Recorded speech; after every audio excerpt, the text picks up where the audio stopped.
Welcome to episode 21 of Rubbish Talk with myself, Alistair Meldrum. And me, Alicia. So that's a bit of a surprise for people. It's not Jane Bond this week. Jane Bond is busy. We're extremely busy at the moment. So Jane is away, work beavering away someplace. So better introduce you to Alicia. Alicia's been sitting in the background ever since Heather Beattie left, and Alicia is why the podcast has actually been going out every second Thursday, because she's the one that's been putting it all together. So welcome, Alicia. Could you maybe give a wee bit of background about yourself for listeners?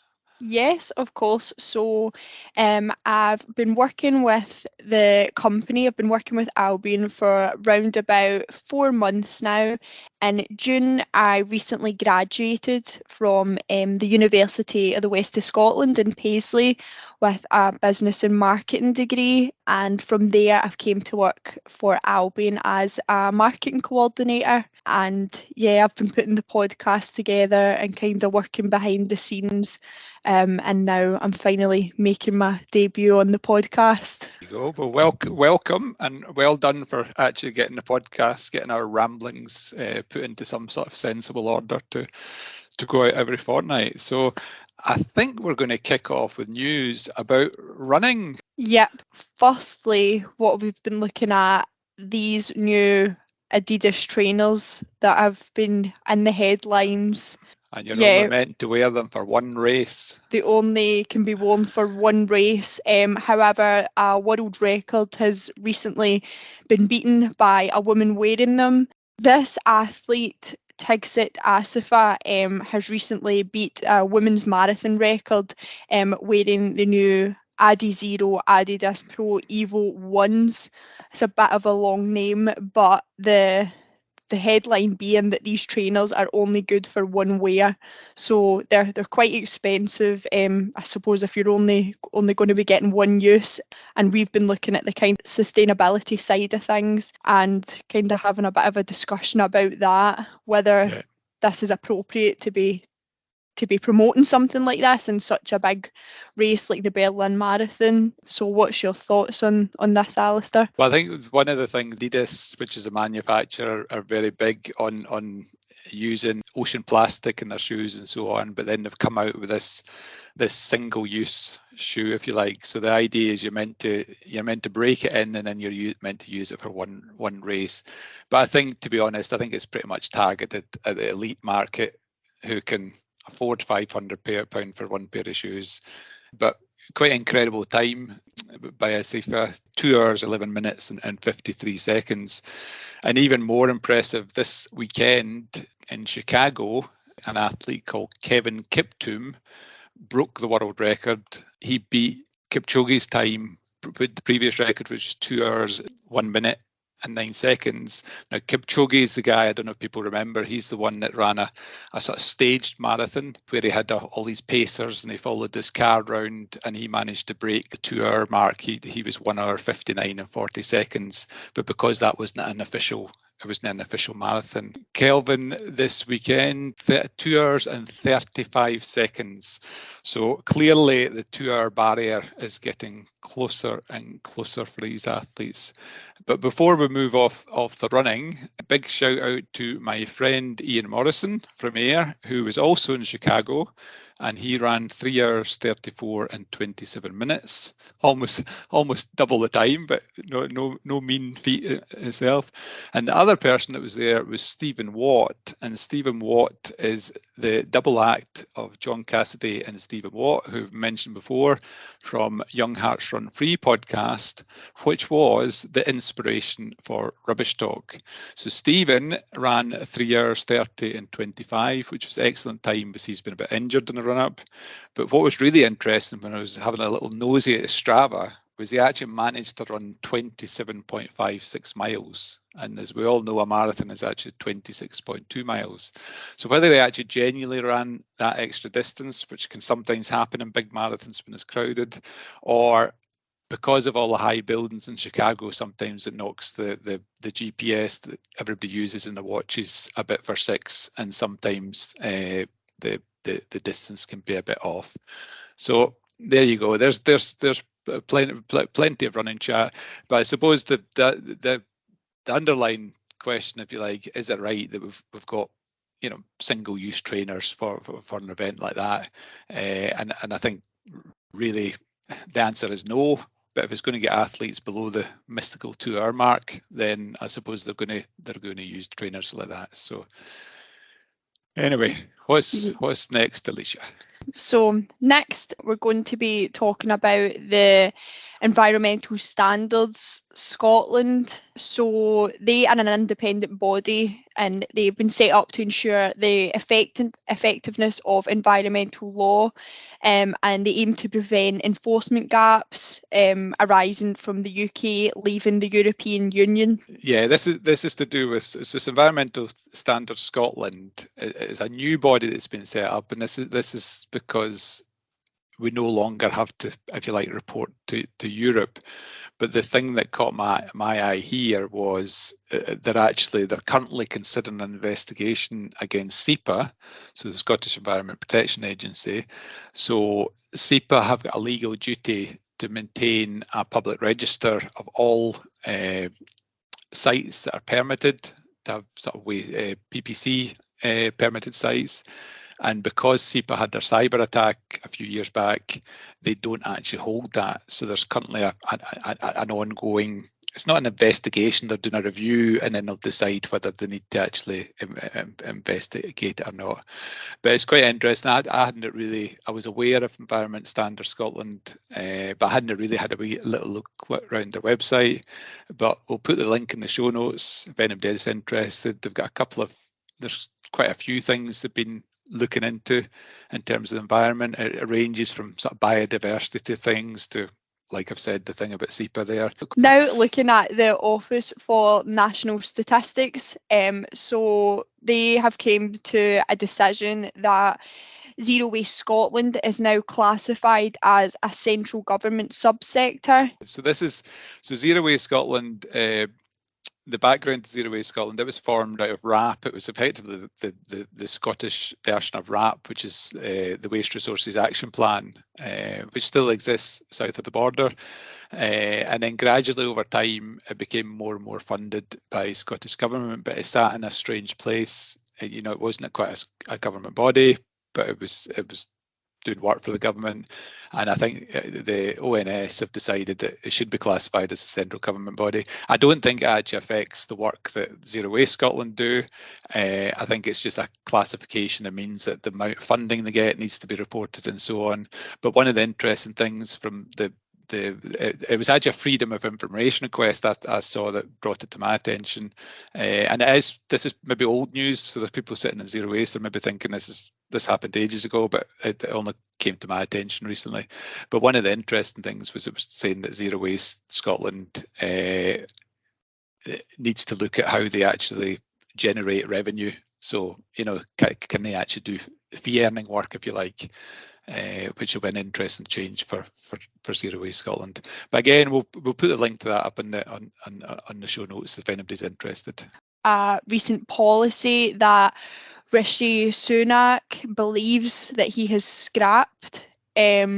He's been facing a bit of controversy in the media recently, but this is one of the kind of latest things that's came out in the environmental and sustainability side of news. So Rishi believes he has scrapped this 7 bins policy, even though this policy has been obviously around for years, and Alistair's going to discuss a little bit more of that.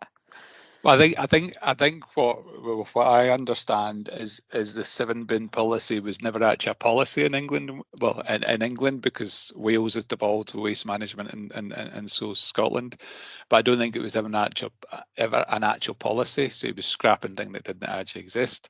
But what it did obviously hit national news. What did draw my attention is I've lived in South Ayrshire and I've had 7 bins for a long time now, probably more years than I care to remember. And from a householder point of view, I've had it so long it's fairly straightforward. So we have a food waste caddy, which we have an undersink one, and then we have a bigger one that sits outside that's collected weekly. We have blue bin for metals and hard plastics, and we have a grey bin for cardboard and paper. In both cases, I've got a little box under my sink for both of these, which is all fairly straightforward. We've then got a purple bin for glass and glass bottles and jars, which I tend to leave at my back door, and then I take them out, and depending how many beers I've had at the weekend, depends on how frequent my journey to my purple bin in the garden is. And then I've got a green bin for residual, and I'll be honest, it's emptied every 3 weeks, and quite often I'm putting the bin out with one bag in the bottom, or maybe a bag and a half at the bottom, because I'm using the other bins to capacity. And then because I've got quite a big garden, I've actually got 2 brown bins for compostable garden waste. But as I've talked about in the podcast before, one of them I ended up cleaning up all the leaves and the fallen chestnuts from the chestnut tree that abounds my property that's on the council road. And I don't know what's going on this year, but the number of chestnuts and shells that are falling off this tree this year is huge. I could almost fill a whole bin of the, I don't know what it's called. What are the husks of a chestnut called, Alicia? I can't actually remember. I'm not sure. The only thing I know is that chestnuts are good for scaring away spiders. Oh, are they? Yeah, so that's actually a kind of old tip. If you're bothered with lots of spiders in your house, if you set chestnuts up in your windowsill, it will scare them away for some reason, and it does work. Are you We've sure tried it works? it. You've Yep, got proof? Yep. I have a lot of bother with spiders in my house, and as soon as we put some chestnuts in each kind of corner of the room, we just stop seeing them. Well, I don't know how go. that works, but that's the only thing I can tell you about chestnuts. So we're coming into spider season. There's a tip for anyone. There you go. You heard it here first. So in terms of my 7 bins, it's not really hugely onerous. I think where I would agree with people, I'm obviously fortunate. I've got quite a large garden, so the extra bins in my garden's not really an issue. But I do fully understand some people with smaller gardens do struggle just literally for space for the bins. So I do accept there is a bit of an issue there, and that ties in with your East Ayrshire, Alicia, and you've got a trolley box system, haven't you? You've got through 3 boxes the council uses. So we have a trolley with our glass, our plastic and tins, and our paper. But the only issue with them is keeping them closed and stopping everything from blowing all over the place when it's a windy day. But we've had them in place for years as well, as long as I can remember anyway. I've not had the big bins for a while. It's just been the trolley. So I promised last episode 20 podcast that I would look at how much financial saving there would be if we could actually encourage people to either segregate their food waste and segregate their recycle it properly.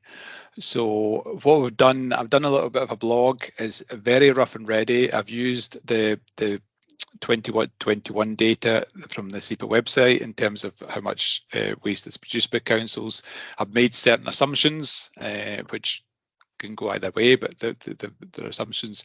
But if taking it really conservative, if we manage to get people to segregate an extra 10% of their food waste, there's a financial saving of almost 4 million.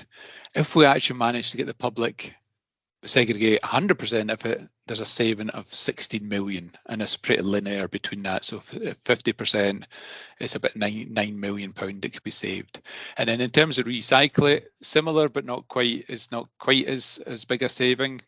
So for 10% recycle it, there's an estimated saving of 3 million, and again 100% a saving of 8 million a year. And this is across all the local authorities in Scotland.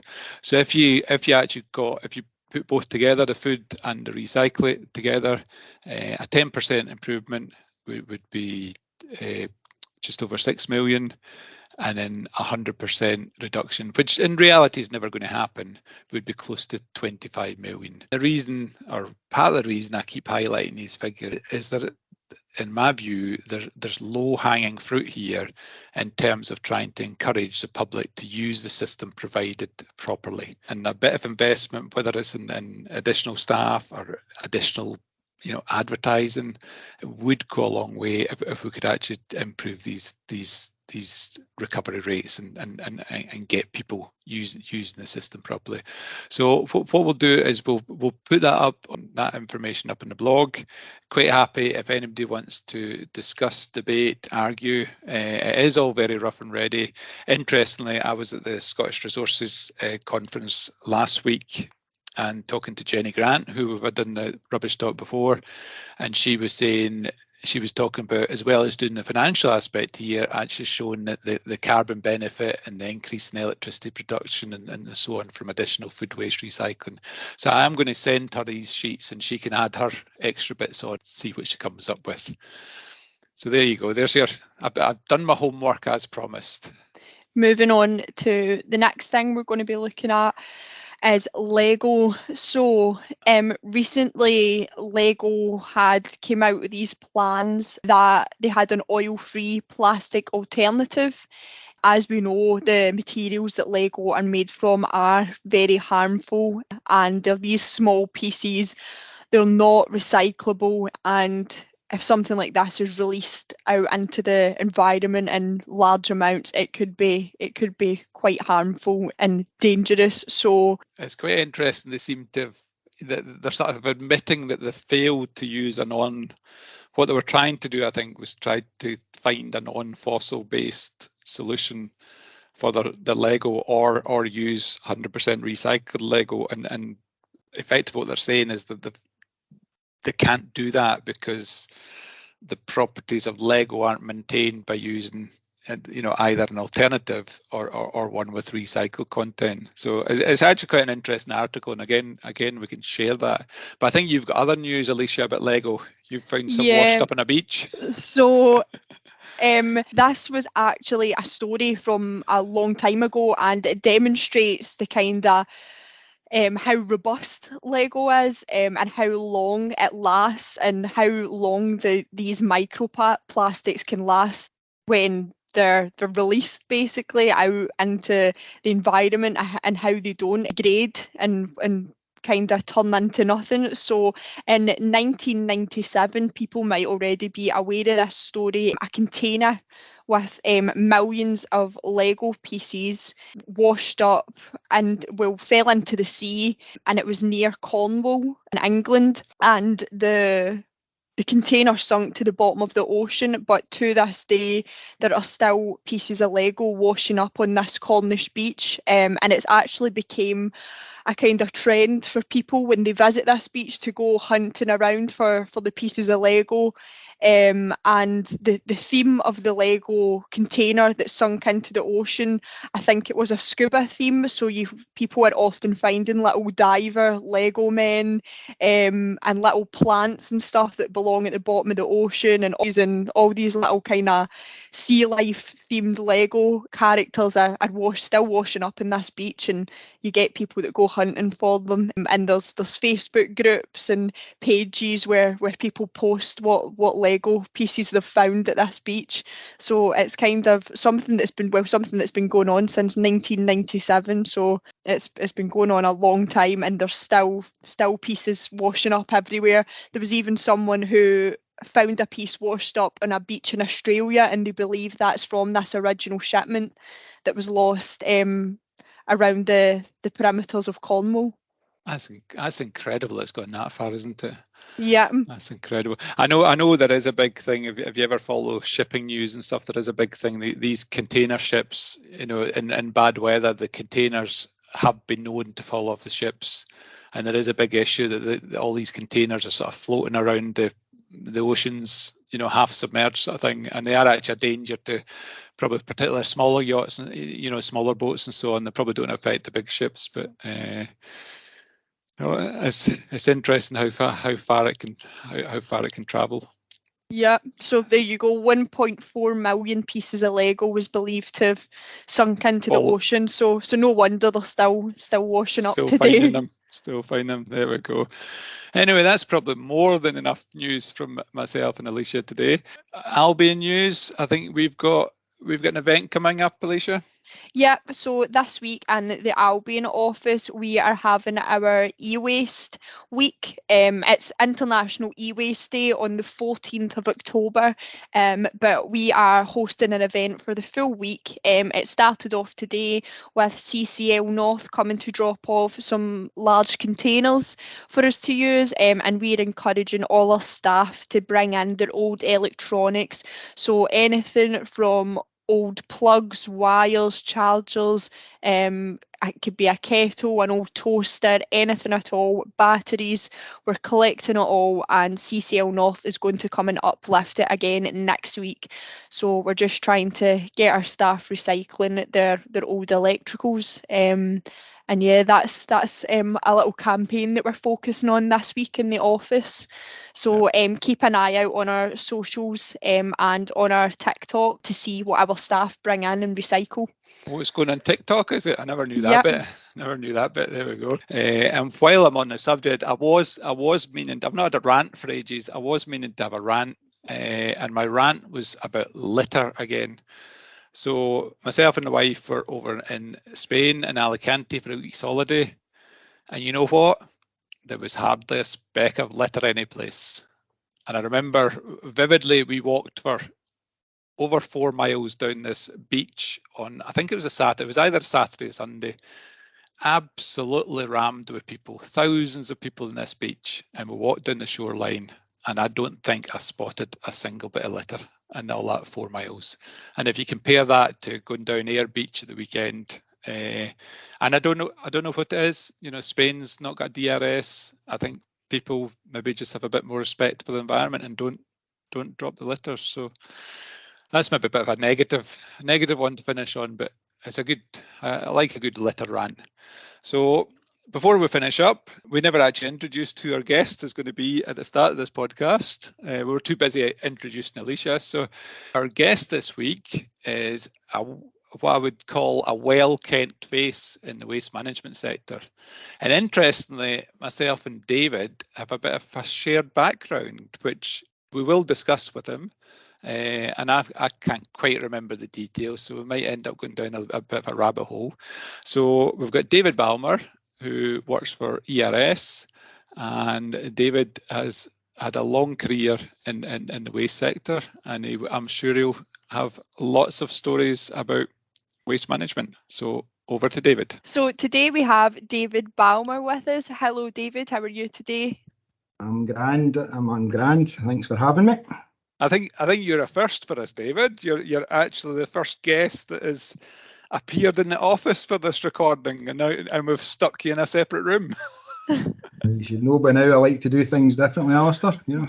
Yeah, there we go. So today, David, we're going to be asking you some questions about your career, and we're going to get you to walk us through some of your kind of journey in the waste sector, and tell us a bit about yourself. So my first question for you is, can you tell us a little bit about who you currently work for and some background about the organisation? So currently, Alicia, thanks for that. I work for a company called ERS, that's Echo Romeo Sierra or Sugar, which was established 30 years ago next year.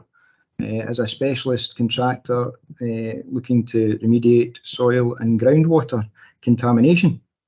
And the company, which is based up in Bishopbriggs in Glasgow, has undertaken quite a few projects around Scotland. I think we're well into the hundreds. And most of the projects are absolutely site-specific and involve remediation of oils, oil spillages, chemical contamination from legacy industrial activities in the past, and be also what we call now INNS, and I know you love acronyms and abbreviations and spelling them out, which is invasive non-native species. And that includes the likes of Japanese knotweed and Himalayan balsam and the particularly nasty giant hogweed. But also other ones that can be detrimental to the habitat of those covered or those other plants and wildlife in Scotland predominantly. So it can be cotoneaster and budleia and horsetail, which can be particularly invasive in the wrong environment. And budleia could do a bit of structural damage to walls and that if it's left unchecked and unmaintained. So yeah, bit of that. And also we've got a technical division and site investigation team that undertakes site investigations to get better information from the land that people maybe propose to develop or investigate, and it involves boreholes and trial pitting and taking samples and getting them analysed for physical and chemical properties. So yeah, a very niche company bringing all those wee silos together under one umbrella. But let's say coming on 30 years, and I'm lucky enough to be working for them after dealing with them for probably about 20 of those 30 years when they were my client and my contractor. Yeah. Sounds really interesting. I've got a wee quick question for you, David. I thought ERS stood for something. Does it not stand for something? Environmental Reclamation Services Limited. Is that but they call themselves ERS Limited now. ERS just for shortness. But yeah, Environmental Reclamation Services Limited. And prior to ERS, you had a fairly long career with another Glasgow-based company? Another Glasgow-based abbreviated company, which was frequently abbreviated to WHM or MCS, which was WH Malcolm Limited, or Malcolm Construction Services, and I was there for just over 26 years. So almost qualify as time served in Malcolm's at that length of service, because there's guys in there that have been in there for 40 plus years, so I'm still a boy in comparison to some of them. We're quite happy for you to talk about both experiences, so it's entirely up to yourself. Yeah, that's fine, no bother. Okay, so would you mind telling us a bit about your role specifically? So what does a day look like for you? I'm sure every day is a bit different, but roughly just kind of. Sorry, I'm laughing at that question. A day in the life of David Balmer, is there ever one the same? Well, you can tell my day's a bit different from the fact I'm sitting in your office today, and that wasn't quite the original plan, but there you go. So currently, a lot of what I do is joining dots, is probably the easiest way to put it together, is making contact with customers or potential customers, assessing the requests for work, looking at specific contamination, which is one of my fortes, and trying to find solutions and using the technical expertise that ERS has, because there's many a person in there much cleverer than myself who can do we've got our own in-house laboratory, so we can do trials and design mixes to try and get things that work, and try and get projects to go. I think our slogan is releasing the value of your land, and it is very much about, if you've got, your office is where they sit in here, right next door to a former gasworks site. The back doorstep of our side office was the steps are actually a foundation for the big chimney for the gasworks. Yeah. And gasworks are notorious for having multiple issues of contamination, and I've worked in quite a few of them over the years, from the viscous tar to the blue billy, as they call it, which is with cyanide waste, spent oxide waste, lovely odours. There's never a problem getting your nose cleared on a gasworks site. You don't need any inhalers from well-known companies that use eucalyptus oils and similar. So it's taking that information, taking that inquiry, and trying to get that project fleshed out, costed out, try and get best value for it, and then chase that over the line to get on site and do the job, and try and do a good job, because I say they've been going 30 years coming up, and the reason they've been doing that is because a lot of what we do is repeat business from the same customers. So they keep coming back because they've got a solution, and that's their business. They've been able to go and develop that land. And that's really what a normal day looks like. Some days are completely different from that. I've seen me peat probing in Orkney, which I haven't done for probably since I was at school. So it's a bit of a step back in time. And other things can be very, very, very technical. Last week, as Alistair knows, I was up at the CIWM, Chartered Institute of Waste Management Conference, just doing a bit of business development, getting ERS's name out and about more, because a lot of people don't know who they are, but a lot of people know who I am. So between that relationship, hopefully ERS can continue to build their business, and if I can bring in more customers and more work and more business to them, then that technically is my role at the moment.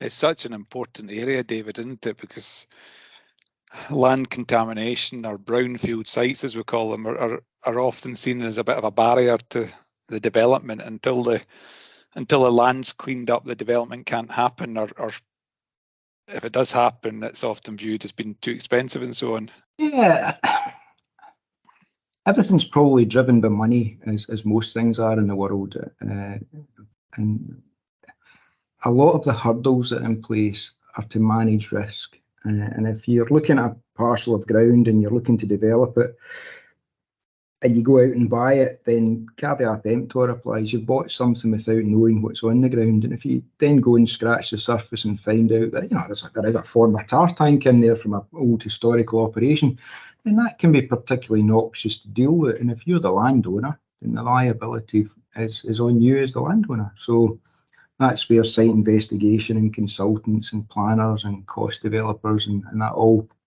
come into the frame to try and say, right, here's a parcel of land, let's work out what the risks are, let's work out what the remediation costs are, let's then work out what the development costs are, and ultimately, can you build what you want to build with the build costs and still bring the project in at a price that people can afford, if it's a house or a warehouse, or if it's retail units, or sometimes it battery storage unit, it could be anything at all, because everything needs to tick the right boxes to get them over the line. And more so, if you make an inquiry to generally the local authority to build, that's the first stage, they'll come back with a response that says, please provide a site investigation to prove there's no mitigating risks to groundwater, gas generation, da-di-da-di-da. Yeah, long and varied list sometimes, and some of the requests we get can be very interesting on the basis of not quite sure why you've been asked for it, but at the end of the day, you've been asked for it and you need to tick that box in. Yeah. So tell me, how did you plan to get into waste management? I think we've got a common history, haven't we, David? Because we were both in the same halls of residence around the same time. We've never quite worked out how far apart we were, but we were roughly the same time. Roughly the same time. I think probably a year between us, and I'll err on the side that I'm younger and still better looking, Alistair. So yeah, the years in my favour there. But yeah, it's sadly yes. I think I listened to most of your. In fact, I think I've listened to all your podcasts. Downloaded a couple of them twice, so that maybe affects the statistics that you monitor carefully, Alistair. But it wasn't yours. As long as it was mine, as long as it's mine, you did twice. That's fine. So for my sins, when I was young, I wanted to be a dentist, because every time I went to my dentist, parked outside his office, and the dentist was in Ayr, just along the road, just off what used to be the Wellington Calf and all the rest of it, up that part of the town, just opposite the bus garage. Yeah. And he drove a Porsche, and it was a lovely Porsche. It was a nice wee fast car, things that kids aspire to.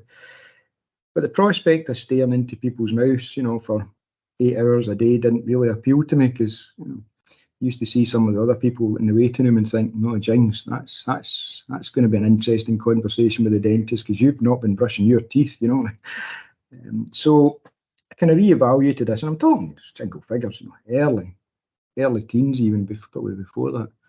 And I just had a fascination for this one. And I used to watch the bin motor come and pick up the bins, and away it would go. And see, that's weird. I was thinking about this today, David, because it wasn't me that had a fascination with bin men, but my older brother had an absolute fascination. Every time the bin went, he'd always be at the window, he'd watch them come up the whole street. And then that day it was just, I can't remember, I think it was a black bag collection, or they came and lifted your bin, it was a metal bin that lifted from the back on the shoulder, and he used to be fascinated by it. And I sometimes wonder if we took the wrong paths. He teaches skiing and windsurfing all year round, and I'm flipping dealt with rubbish. I'm like, something went wrong someplace. You flipped the wrong coin there, I would say. I must have done. But yes, this fascination for what happens then And where I stayed in Ayr, because I'm an Ayrshire man, born and bred, so where I stayed in Ayr was just round the corner from Walker Road. And Walker Road used to have what was affectionately known in Ayr as the destructor, because waste management loves very descriptive things, landfill, destructor, incinerator. All the descriptions were old, and now they're a wee bit more glamorous, you could say, but I'm not quite sure if they're more sexy, but they're certainly more glamorous. So I used to pop up there, and if you're an interesting boys' school, I went to Newton Park Primary School, now demolished, which was at the top of the hill there. And there's not the same health and safety for people having a wander about the place as there is nowadays. So, do you want a look? Aye, went a wee look. So in I went, had a wee look. Used to cycle a lot, still do, not as much as I should given the waistline, but cycled up to Shilton. Had a wee look at the landfill sites up at Shilton, and found myself a few years down the line managing some of them and different guys. And I was just fascinated by the whole waste management thing. And when I went to university, there was one college that did a degree in waste management, and it was somewhere, and I won't drop the F-bomb into the conversation because it'll take some editing, but it was somewhere in the middle of Middle England, in a place I'd never heard, and at that point in my life, I didn't fancy that. So I was good at biology and I was good at chemistry, so I went to do biochemistry at the university, at Strathclyde University. And because BT was going through its privatisation then, and I can't remember the lady that used to do the adverts particularly, but she always joked about her son was a scientist because he had enology. So I threw enology into mine, and I did immunology as well as biochemistry, so I'm technically a scientist. And I now find myself long in the tooth in waste management, having operated everything from landfill to transfer stations to treatment to recycling to composting to clinical waste to treatment to hazardous transfer to hazardous landfill. And I'm just a glorified binman at the end of the day, and I love it. I just love the career aspects in waste management. I've dealt with the right techie stuff, as a contaminated land, dealt with an awful lot of that, because a previous employer was the groundwork contractor and construction company that used to take the brownfield sites and remediate them and then pour all the concrete, do all the civils and the drainage and get the structures out the ground for someone else to come and put the structures up and build things. So over those years, at the end of the day, it's exactly the same thing. It's managing waste, and it's a passion I have for trying to take that and managing more than just the waste now, but the materials that come out of that. So whether it's the size of them, the fractions, the granularity, the chemistry, it's a whole different sphere of things that still excites me 30 years down the line. Have you ever found you've used your degree? Yes. Sadly, yes. Lots or just in the passing? I remember having to phone one of my friends to remind me what Pythagoras' theorem was so I could work out volumes of a stockpile, which technically wasn't using my degree, but it was more using hers. That's what you use. That's what Google's for now. That's what Google's for now. But in those days, you had to phone someone. That's how you mention it to Sarah. But yeah, the chemistry, the water chemistry, quite a lot of the time, water pollution's a big thing, and the regulators, SEPA, have an awful lot of powers in Scotland to manage water more so than other environments. So understanding chemistry and chemical reactions in water, and also the clever bits, how things react in water and how things live or die, sometimes can be very, very clever in that relation. And definitely enough, an awful lot of test kits. Even to this recently, COVID's an immunological assay test kit. So the chemistry behind how they interact with that wee stick that you stick up your swab in your nose is immunology. So yeah, still use my degree. There you go. And did you go from degree straight into WH Malcolm? No, I left university, and like all graduates then, you spend an awful lot of time applying for an awful lot of jobs, which you get an awful lot of rejections if you get a response, and it's tough out there, and I don't think it's ever going to change for graduates. There's always swings and roundabouts with it. So I ended up getting started by a consulting engineer company in Glasgow, and I started on the Monday in June. And on my very first day, I walked in the office, went through the usual induction, name, you fill in this form, what's your national insurance number, to do the previous job, so we can sort out your payroll and all the rest of it. And my immediate line manager, who went on to lecture at Bell College, said, have you ever been trial pitting? And I was like, sorry? And the answer was no. And I ended up on my very first day flinging on a high-vis vest. Here's a pair of boots. Here's a hard hat. And I went away down to the Askin Heritage Centre to dig testals. And that was my first foray into contaminated land, which I hadn't really looked at before because it was always waste management and landfill and that sort of things. And who was that lecturer? That was Mr. Sinclair. Sinclair. Would be, That's yeah. I thought you were going to say. Yeah. Kevin? Kevin Sinclair, yeah. Kevin Sinclair. I think he left here and went to Glasgow Airport or something at one point. He very randomly phoned me up about 2 years ago about something. I think he's retired now. But he remembered things that I'd done for him that I can't remember what I'd done for him. So we had a very interesting conversation. So that's certainly a name from the past. Yeah. And nowadays you wouldn't get near the site because you wouldn't have your CSCS construction card, and you'd not be allowed on safety wise. And didn't have a RAMS for digging testals, nothing. And that was the first foray, and I was there for 2 years, but about a year and a half into it, they looked to consolidate offices because the margins were tight, and they moved the office to Gateshead, and I didn't fancy that. And I went back to university to do an MPhil. But that didn't quite go to plan because I went back to Strathclyde University and I got spun off into Envirocentre with Professor George Fleming's spin-off, and I ended up doing more consultancy than I was doing MPhil stuff for just over a year. And one of the things they used to do is they had a landfill research club, which was a whole variety of small operators that used to do the monitoring on to get data to look at how you improve the sampling and the monitoring and all sorts of interesting projects. GIS back then, way ahead of its time. But one of the customers was WH Malcolm. And my boss happened to mention one day that they were needing to recruit, so could I go and write a job advert for what they needed? That's a perfect opportunity as a young graduate, David. So I wrote a job description for what they needed, which was basically tailored to suit myself, because what they needed at that point in time, daft enough, was me, because they were paying me to do all their monitoring and their sampling and their assessment stuff. With not a lot bolted on top at that point in time, so it was just basically taking that service in-house. And I started in there in July 96. July 96 was it now? That must have been. And 26 years later, threw in the towel and moved on.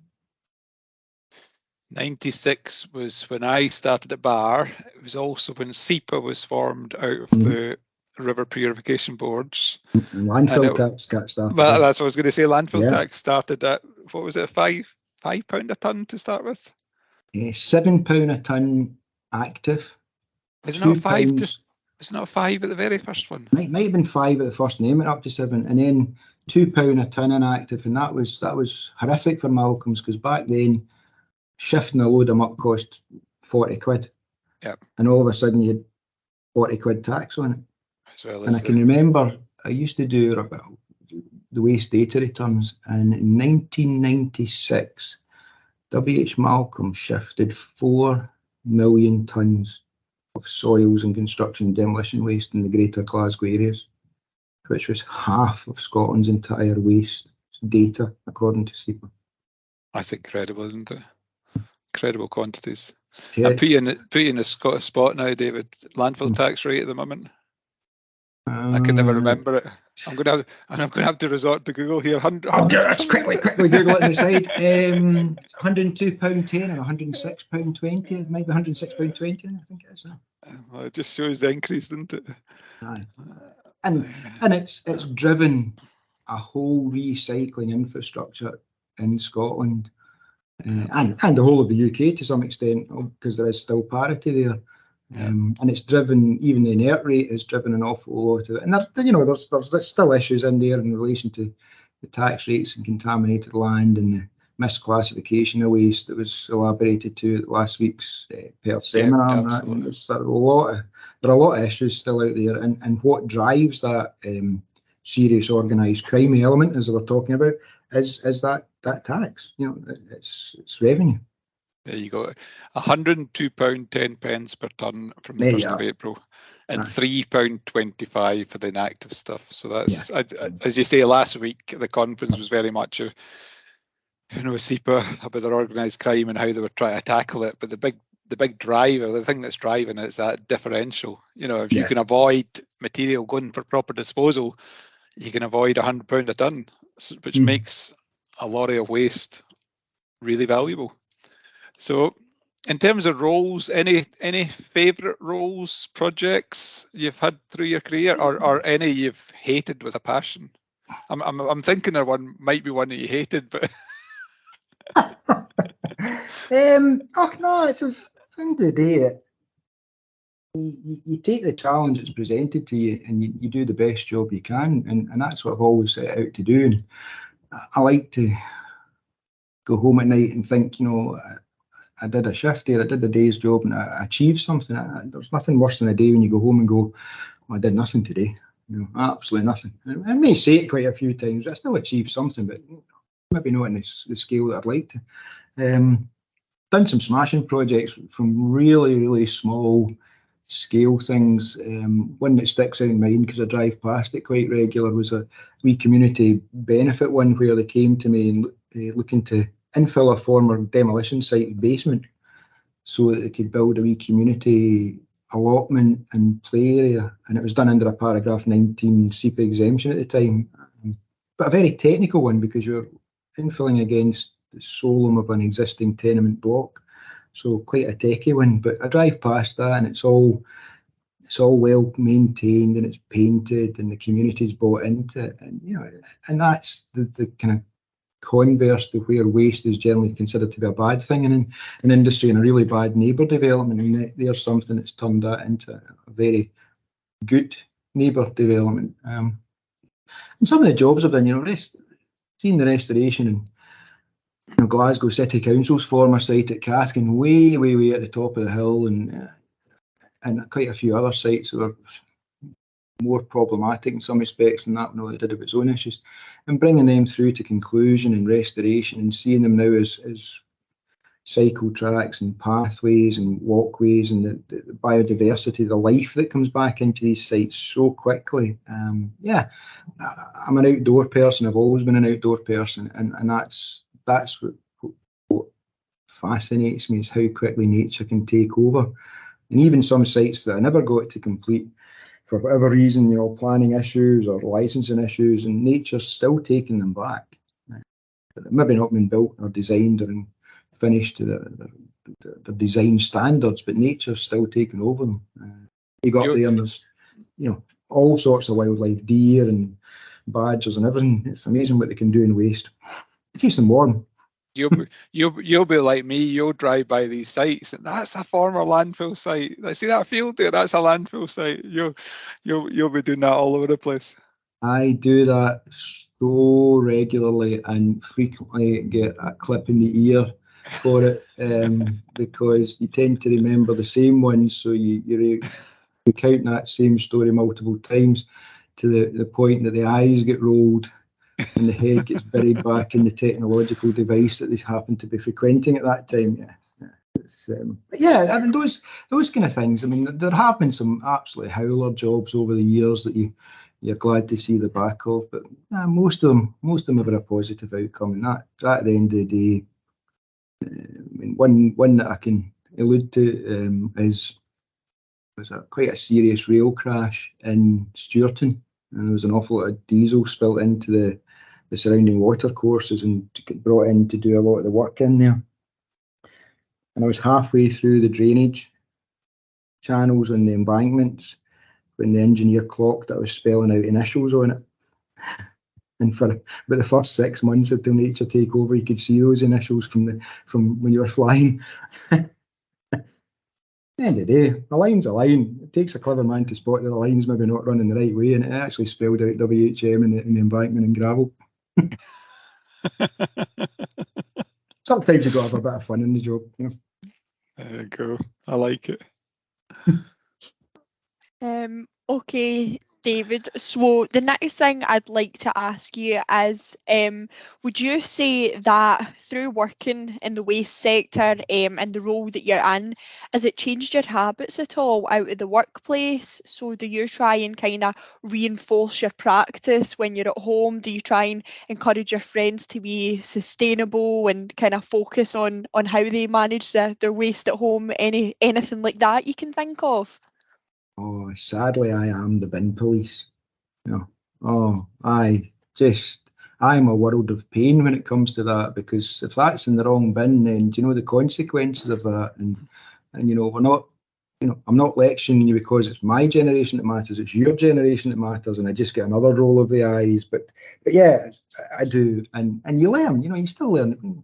When I started recycling, it was you know, crush demolition, and crushers crush, that's what they do. So if you put crush demolition at one end, you get crush demolition out the other end, and if the demolition was, for want of a better phrase, SH1T, then what you get at the other end was exactly the same. You get crushed SH1T, and it doesn't change. But now, you know, you look at very clever plastic recycling, electronic recycling, different grades of plastic, densities, flotation, near infrared sorting, all these technologies have come on, which allows the recycling and recovery industries to do so much more. And Joe public doesn't understand that. And sadly enough, I was up at a hospital this weekend, and you know, standing in the reception, and the two bins are sitting there, and one of them is labelled clinical waste, and one of them is labelled general waste. And I could bet to my bottom dollar that 99% of the people walking past those bins don't know what that means. But see, if you put a picture in the bin as to what should go in it, and that picture meant something to people, they'd probably get a much better sorting rate. And I think that's one of the things, is the terminology confuses people, even to the point, I can't remember the coffee shop I was in the other day topping up my caffeine and sugar levels. And I stood there with my empty cup in my hand, and the lid, and the straw, and the sugar wrappers, and I was just aghast as to what bin was I actually meant, what slot was I supposed to put this in, because I didn't understand it. And like I say, I've been kicking about a while now and long in the tooth for it. So yeah, education's a big thing on that basis, but just reminding people that it does matter. So as I joked last week, there's no food waste bin leaves my house, because there's no food waste in my house. Between two whippets, myself, and a compost heap, never goes out. You know, rare day if it ever does, and there'll be an inquiry. We'll be phoning the First Minister to authorise a public inquiry for that one. Yeah. So that's even better than recycling into that's reuse of food waste and then home composting. So you're, you know, if everybody could do that, then you cut out a whole collection, don't you? You cut out a whole collection the council need to make. Yeah, but sadly enough, I look at the whole picture and that, so you don't want to see the collection operatives lose their job, and you don't want to see the people that take that stuff and then progress on lose their jobs. So there's got to be a balance in the system, but those that can do more can have a very, very significant change by not doing very much more. And that's a real tough challenge in education. Myself and Alicia were chatting earlier about Rishi Sunak's 7 bins policy that was not actually a policy. How many bins have you got? We have 3 bins and a food caddy. Cool.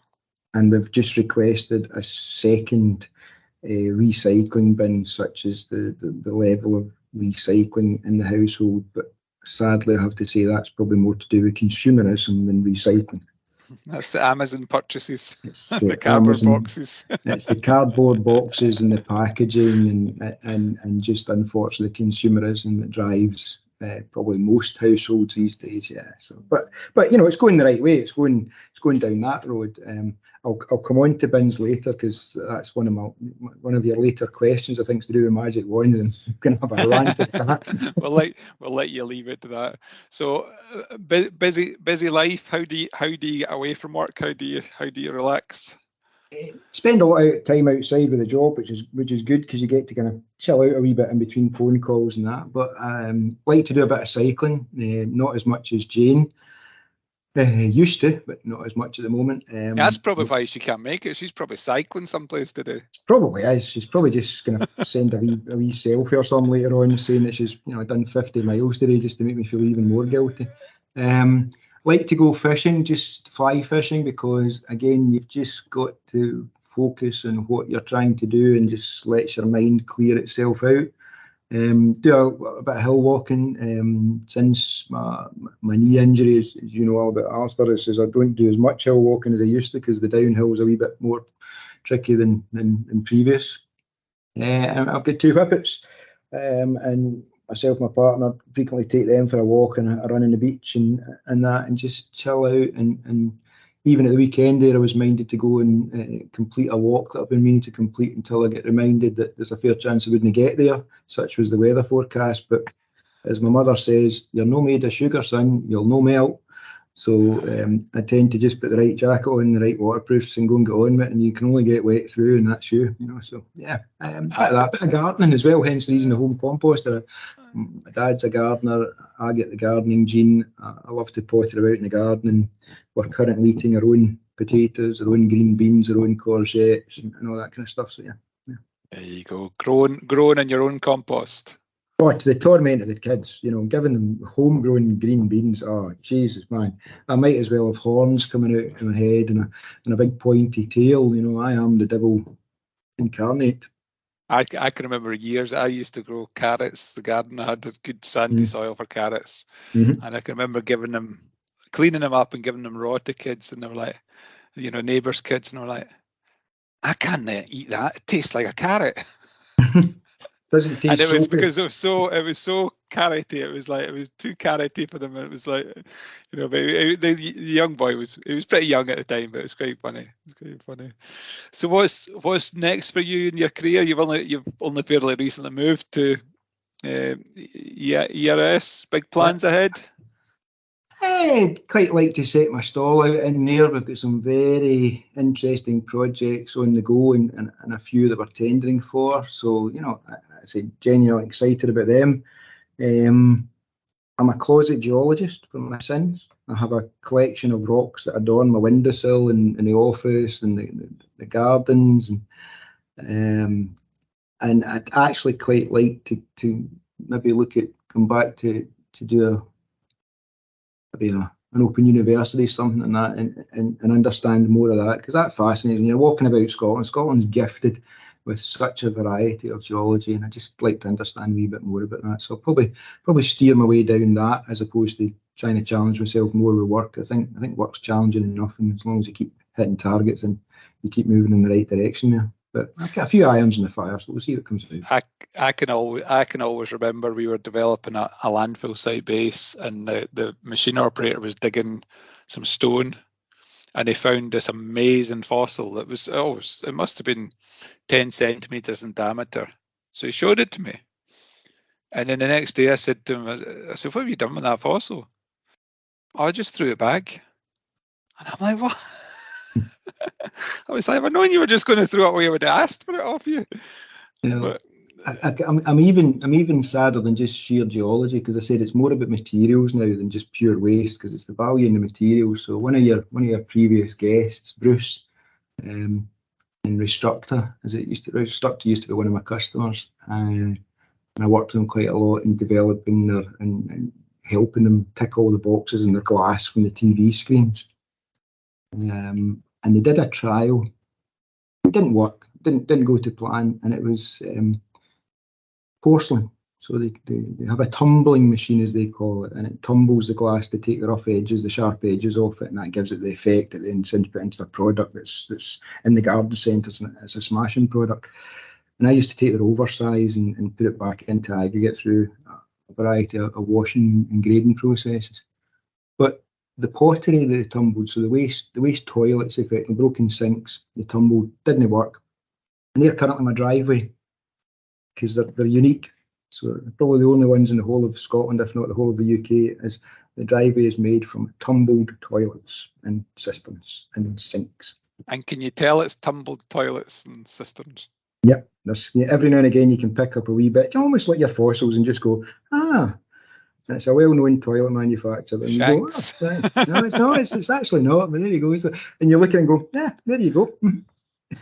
That's come from a toilet.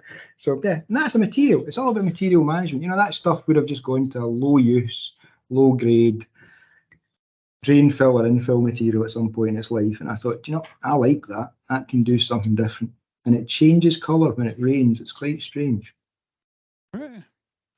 But sadly, the electric vehicles are quite heavy, so they just tend to crack the porcelain every now and again. So it's slowly diminishing its upper size limits. So they have to replace it. Just rake it up and freshen it up. It's fine. So next, David, we're looking for one fact that you would like to share from your job or your sector, which you think people may not know. So something maybe about the waste industry that you think people will be unfamiliar with, or something interesting that you'd like to share. Facts. Now, facts. People don't work in facts. Now, everyone works in Google or something similar, and the facts aren't what they used to be. Working misinformation now. Working misinformation. I dropped a fact in earlier. You know, that was the volume that Malcolm started moving when I joined, and then landfill tax came in, and within 2 years it halved. There's a fact. That was the impact of landfill tax on the construction sector. You know, people get their bins emptied, and recycling wasn't set up in 1996. The markets weren't there, but the construction industry reacted very, very quickly. So in 1996, 4 million tonnes. 1998, 2 million tonnes, 2.1 million tonnes of stuff shifted. That's a massive decrease in volume of workload. If we're being really cynical about it, David, it probably shifted from formal landfill sites to other inverted commas uses like waste exemptions and so on. Where back then, Malcolm's systems were a catch-all effectively. So if the load hit the back of the truck, it was counted. Right. So that was the difference in workload and volume. So where was the change then? That was the engineers designing it out of the project, effectively. Designing it out of the project. So the net effect was probably the right effect. It stopped leaving the site, and that's probably when things like ground cements, ground stabilisation, cement stabilisation, lime stabilisation, all these things started to come on board to retain the stuff on site so that it didn't go off. It also did have some interesting implications. I'm thinking of the roundabout at the end of steps, which is probably what you're thinking about as well. Yeah, Dolly's roundabout, I think, is the technical name it's locally known as, and there was many other roundabouts that had a similar conical outlook in life for the remainder, and there was quite a few of them were forced to reduce the height of them because it affected visibility lines. But yeah, there was also an awful lot of misretention on site to try and get, and there was a bit of stuff going on in the fly. You know, it happened to go across the fence line out with the red line boundary, but it was just shoved there, and then it was the next developer's problem. And there's a couple of sites in the Greater Glasgow conurbation that I think there's been about 6 developments on the site, and the last man's now got a pile on his site that won't allow him to develop, and he's going to pick up the tab for it all. So yeah, that's going on. But yeah, that is a fact, is a very interesting statistics that sadly wouldn't be picked up by SEPA, because again, as you said, their systems weren't in place to pick up that change in development because they didn't ask the right questions in the waste data return forms. We better explain a bit better to Alicia about these roundabouts. So the one that you probably never drive by that we always used to drive by, Alicia, so if you go what I would call the old Steps Road, before the The old bypass. 80, Yeah, before the bypass was built. There's a roundabout there, and it's got 2 mounds in it. There's sort of like pyramids or something. Pyramids, and at the very top of the pyramids is red monoblock. And if I was saying it was akin to Madonna's bra, on a very famous album cover, but they're affectionately known as Dolly's nipples. Right. Okay. The drivers refer to them in the radio as "turn left at Dolly's nipples," and it's just become folklore now. And that was basically to stop them having to send that waste off site, so they created these mounds in the middle of the roundabout. Oh, but they're a couple of 1,000 ton in them. Yeah, they're monumental now. Yeah, and they've been there a long time now, probably, I don't know, 15 or 20 years. So if you're ever going that way, you need to go and take a wee detour. You've got to take a detour nowadays to see them. Right, okay. I'll keep that in mind. But other wee things that are not necessarily facts, but significant achievements that people won't know.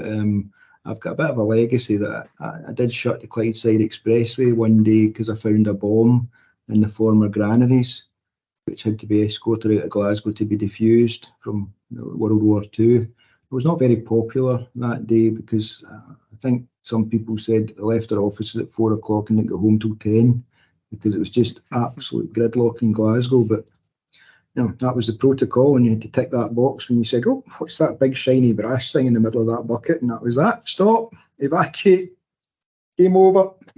I know a council that found a grenade, and it actually turned out they did similarly, shut the M8, and then it turned out to be a training grenade. So it was not live, but they had no way of knowing. So they made the front of the Daily Record, and I've still got that picture.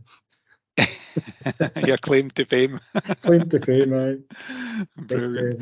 But, So how are we going to sort out the public, David? How are we going to get the public to engage more with recycling and waste reduction agenda? How are we going to?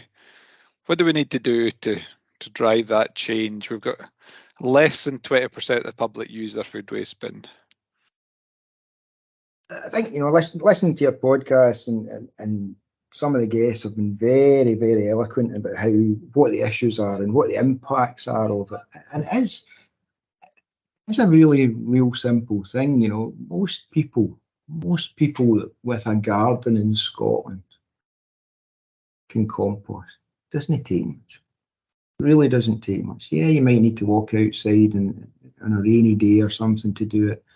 It doesn't rain all the time in Scotland, so it's not hard.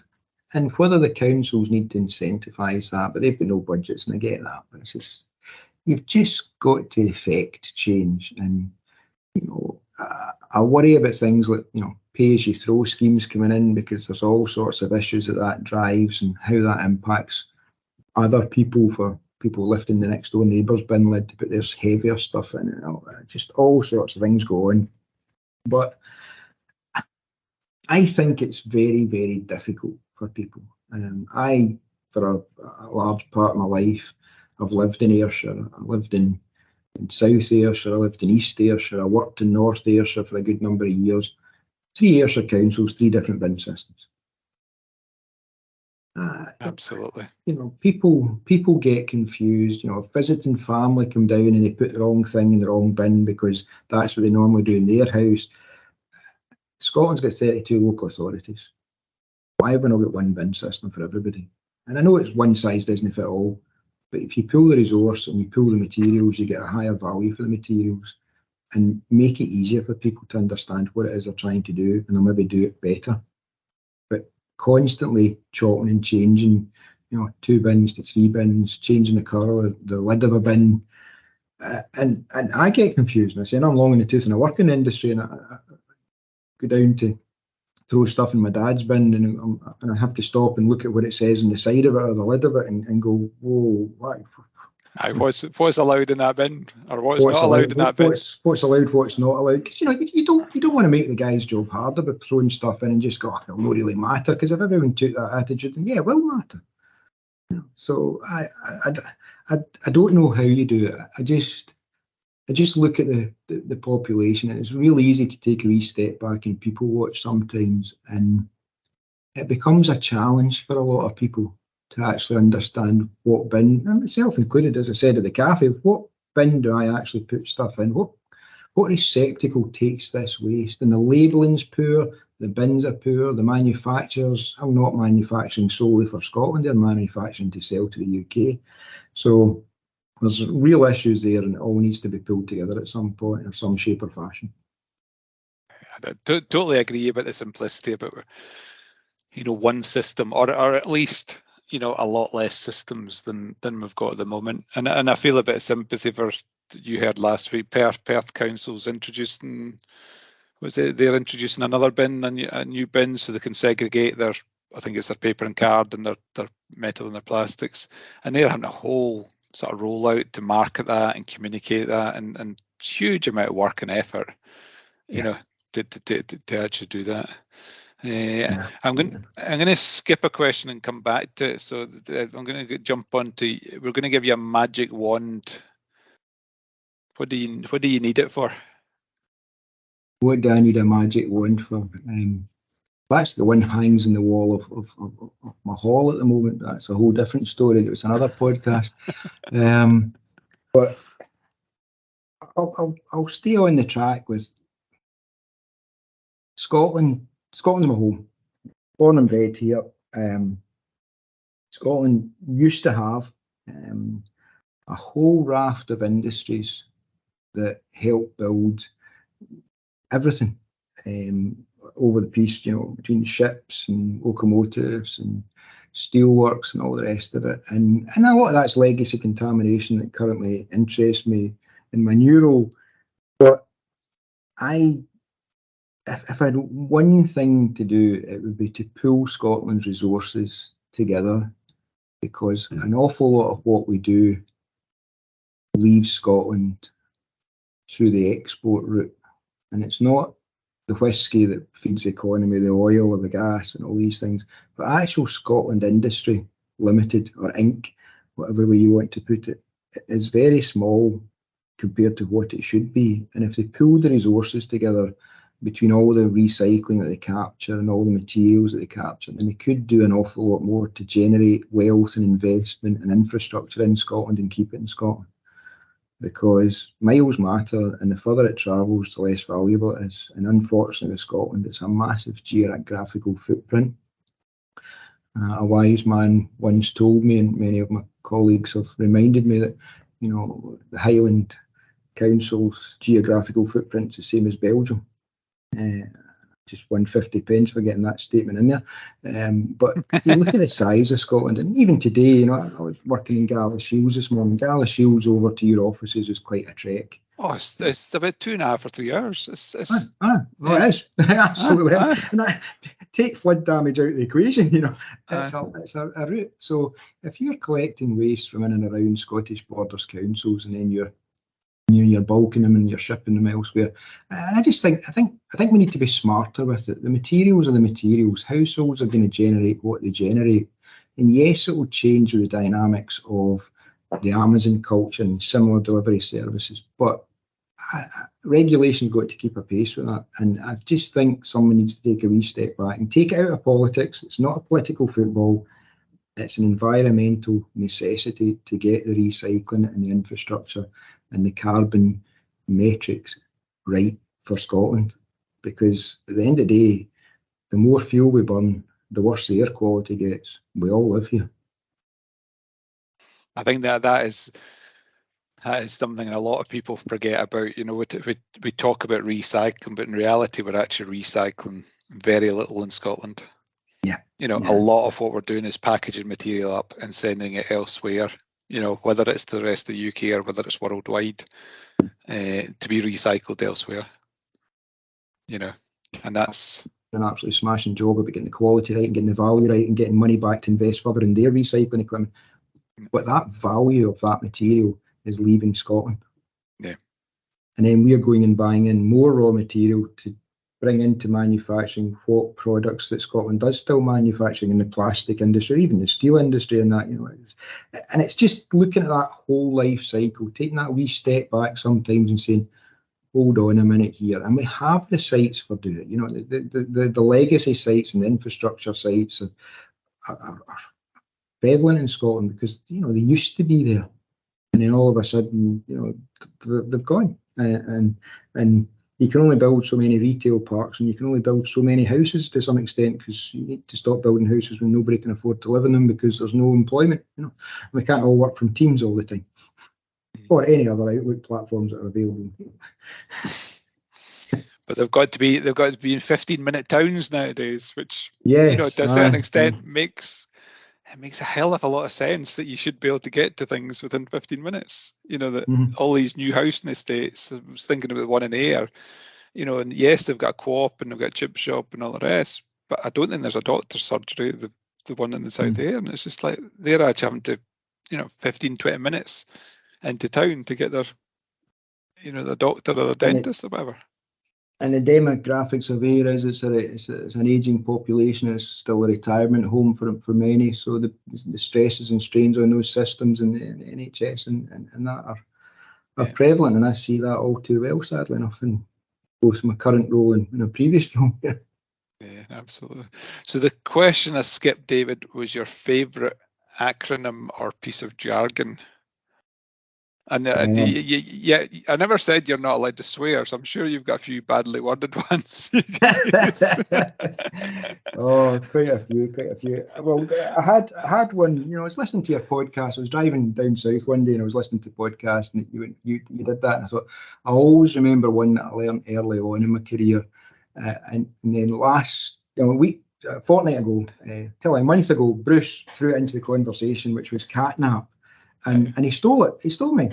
I was horrified. I'd been building up to that one. So that was one that I had. But I say, when I started in the industry, and quite a few of your previous guests have spoken about BAT and BATnique and all these kind of things. But the one that always stood in my mind, because it was such a mouthful, and it's still referred to this day in many consultants' reports talking about contaminated land, is ICRCL, which has been somewhat replaced by CLEAR. And they are two of the things that I come across all the time. And everybody in consultants speak when they're doing contaminated land sites talks about CLEAR and refers back to ICRCL and that. And pound to a penny, most of the consultants who are considerably younger than ourselves, Alistair, couldn't actually tell you what they meant. But you're going to tell us. I'm going to tell you. And CLEAR is the Contaminated Land Exposure Assessment, which is actually a software program, and I've never learned to use it because it's way too techy for me. But ICRCL is the Interdepartmental Committee for the Redevelopment of Contaminated Land, since withdrawn in most cases, but those numbers are enshrined in tablets of stone or concrete or brick or whatever way you want to look at it, and they're still thrown out time and time again that they feel this guidance, and the guidance was 1970, I'm going to say 5 or something, which just sadly after when I was born, so you know it's been around a while. But they still refer to the asbestos one. It's still an asbestos document that's still current for a lot of things. So yeah, ICRCL and CLEAR, and anybody that listens to this, God love them, and they'll have switched off long before now, but they'll be giving it the, oh wow, ICRCL 5983 was the reference code. So there you go. And that is a long one. Yeah, no, that's a good That's one. why they abbreviated things back then. So it's just, you know, everyone's caught on since that when they talk about wheeze and pops and all the rest of it. No, ICRCL, honest to God, see when you had to type that out full-hand, and I'm going back to the days, you know, word processors were not as fancy as they are now. Yeah, that was a burden. Sounds like it. It's an easy one to forget. I'm going totally down a rabbit hole here. Out of interest, David, when was your first computer you got when you started working? I borrowed a Commodore 64. I was laughing at Bruce's analogies with ZX81s. My brother had one, ZX Spectrum, he had one, Manic Miner, and whatever it was, kind of Spaceman Willie, whatever it was. I borrowed an Amiga to do my thesis. and it crashed on me about a week before submission, and I lost everything. And I had a very fraught last week, because it was floppy disks back then, you know, and a 3.5-inch floppy disk or something like that. So, You're probably going to explain to Alicia what a floppy disk is. Jinx, I've actually, No, I know what that is. I know what that is. I found some of them in a box which I was putting up into the loft, you know, and I don't know anybody that's got a reader for it, but there'll be somebody, they'll come back for some weird and wonderful thing. But when I was working, I got a laptop when I started in my first consultancy job. I lived in Ayr at the time, worked in Glasgow, and the idea was you could work on the train because that get more productivity out of you. So they gave me this laptop, which would be the same size as your modern laptops in dimensions, being slightly bigger than A4 sheet of paper, but it was 4 inches thick. And for 4 inches, that's 100 mil to those youngsters amongst the audience. And the battery didn't last between Glasgow and Ayr. I was lucky on the way home from Glasgow if I got to Johnston. And that was it, gubbed. Which is only about 20 minutes for the Which people who don't know that. 20 minutes, if that, depending how many people got on and off at Paisley was the influencing factor. And honestly, I would probably still lodge an industrial injuries claim with the damage that's done to my spine by trying to carry that laptop. And then I point blank refused to get another laptop until I pretty much had to about 5 years ago, because it's exactly that. Once you get one, you just pick it up at night and do some more work, and you know, sometimes you just need to switch off. You do wonder how we used to work, don't you? You just think without. Yeah. And someone once said to me, it's you wonder how Britain built an empire without the technology that it has nowadays. But then you look at some of the things they built when they were building empires, and the railway bridges and the canals and everything else, and you go, well, by God, they need computers, but they did something right, you know. Some of those structures are 1850, 1880, and they're still going strong, you know. Yeah. And we're currently tearing down housing stock that's not even 50 years old because it's the concrete's failing, or the homes are damp because they've not got the right insulation in them. You sometimes wonder about the progress or otherwise. Yeah. So there you go. We've got one final question for you, David, and what we're looking for is you to give us some advice for anyone who would maybe like to follow a similar career path to yourself, or someone who would maybe like to get started in the waste industry. Where would you advise them to start off? The one thing that's absolutely prevalent from all the guests you've had on, and as I said, I'm 30 years pretty much in this industry as it works out. There's 2,500 contacts in my phone book, and every one of those people, men and women, are in the industry and have got there through hard work, bit of luck sometimes, some of them. Are still in the industry, some of them by significant amounts of luck, you might argue, but every one of them's got into the industry because there's a job there.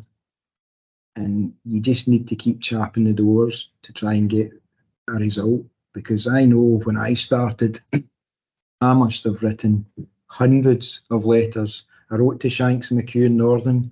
I wrote to Landstar, one of your previous guests mentioned that. I wrote to James, so many of the waste management companies, but no experience, so they weren't going to give you a chance.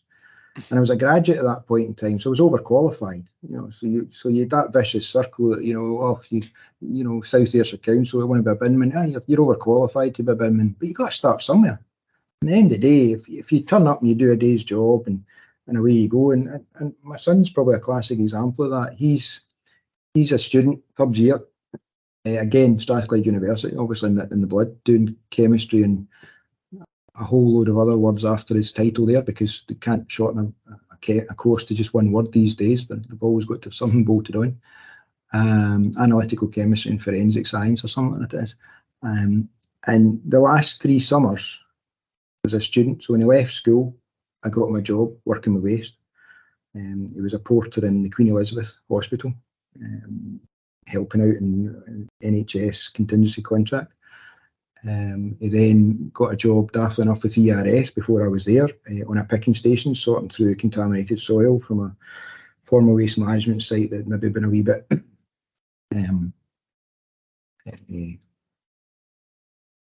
hadn't paid enough attention when they were scraping the yard, what was on the yard surface.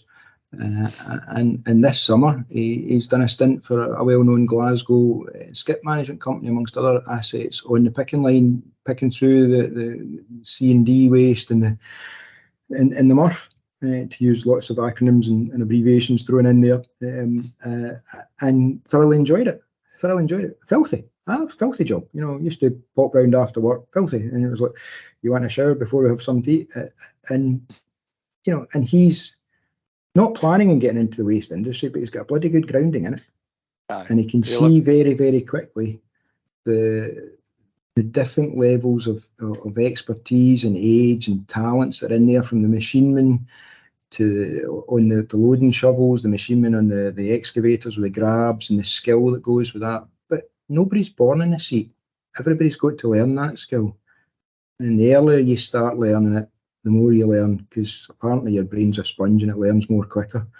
So theoretically, you lose 100,000 brain cells a year. So I'm really in my way out quick at my age as to how much more I'm going to learn in this job. Hence the reason I might go and talk the rocks, because I end up breaking them. Might be my end of my career. But yeah, you just got to keep chapping the doors and trying to get a foot in the ladder, because once you're in the system, it's incredible what opportunities come your way. And it might not be what you planned. It might not be how you want to get there. I still don't drive a Porsche because I didn't do dentistry. So I've got to where I've got to without the Porsche. But I drive a wee electric vehicle and I love it because it's probably more powerful and sporty than the Porsche was back then. But yeah, and that's it. I'm an advocate for that as well. You do what you do, you get to where you get. If you're happy and content in life, fine. If you're not, you've got some pedigree in what you've done to date, change jobs. But there's plenty of opportunities in the waste management industry, from everything and anything. And it is so varied. And I say, there's my very first day, wet trial pitting in a contaminated landscape. I hadn't a bloody clue what I was looking at down that hole in the ground. But then I had to go and write up the logs, so you quickly learn that, BS, whatever it was, British Standard for Soils Investigation, you had to go and read it to understand what it was you were trying to do, because you didn't get any time to get trained. You're in a consultancy. Money was tight. Jobs were on budgets. Learn fast. There's no seat left in my pants. I think that's it. I think definitely that's certainly changed, David. I think some of the things I look back and think, how did I even know how to do these things? You were very much thrown out at the deep end, where I think there is now an expectation that people are sort of looked after, and quite rightly so, they're looked after. But I think sometimes people need that sort of, not need it, but being thrown at the deep end is not the worst thing. And they might think it's the worst thing at the time, but in reality it's probably quite good for them in a certain way. Some of your other guests have said that, and it is absolutely true. If I get an inquiry comes in and someone says to me, David, can you do this? I was always taught the answer's yes, because he's paying your wages, so you always take that order. But the answer is generally yes, but I might need to refer to somebody else, and it's who to phone in the industry, who to get in touch with to try and make sure that you can deliver that yes factor back to your client or your customer, even your friends sometimes. And that's what it's all about, is who opens the doors to get the job done. And the industry's full of people that are, and I've experienced that in the whole time I've been in. There's very, very few people that have said no when you ask them for help. Nearly all of them, to a man or a woman or them, will turn around and say, give me 5 and I'll come back to you. And they do. Oh, so many times we're like, if we don't know, we'll know somebody that does know. Absolutely. And absolutely. that certainly applies. Particularly in Scotland. My contact details will be up here, and genuinely, if someone wants to PM me down the line and ask a question or look for a bit of a steer, absolutely happy to, because nobody. There's a wise machineman that once told me this, and it sat in a seat of a dozer, which is sadly a career path that very, very few young people want to into, sit in generally a rusty metal box and get rattled about for 10 hours a day. But he says nobody's born in the seats. But you can turn your pint of milk into cream. Yeah. Your morning shift, no bother. Absolutely. It's just extra calories, Alistair. I don't need them. But yeah, and that's it. We all got to start somewhere. All got to start somewhere. So yeah, very philosophical there. Absolutely. Well, I think we've exhausted our question list. So thank you, David, and also I think thank you, Alicia, for her first debut as a co-host. So yeah, it's been very enjoyable. It's been good hearing all your stories and about your career, David. It's been good having you on. So thank you as well. Thank you very much for having me, and all the best with the career, Alicia. Because thank you. You've got the first one under your belt. Let's look forward to the next 21. But Jane wants to come back, so she'll be too busy cycling. They'll need to fight out. They'll need to fight out between them. And before we go, I was just going to mention. So Simon Glenn, if you've not listened to Simon Glenn's podcast, then you maybe should. But I've just noticed he's put a little post up on LinkedIn, and it goes like this: genuine questions since it's party conference season. Is there anyone offering dull, tedious efficiency? As in just getting on and doing the basics right, which we seem to, in some cases, be sadly lacking at the moment. So it's quite a character, Simon. Quite a character. No, I love some of his posts sometimes. He's got a very, very pointed edge in them sometimes. Well, I thought that one was quite good because we've obviously got Labour Party conference promising the earth, and then sometimes you think we could actually just do with the basics being done right. So with that, we will leave you for end of episode 21. Thank you. Thank you, David. You.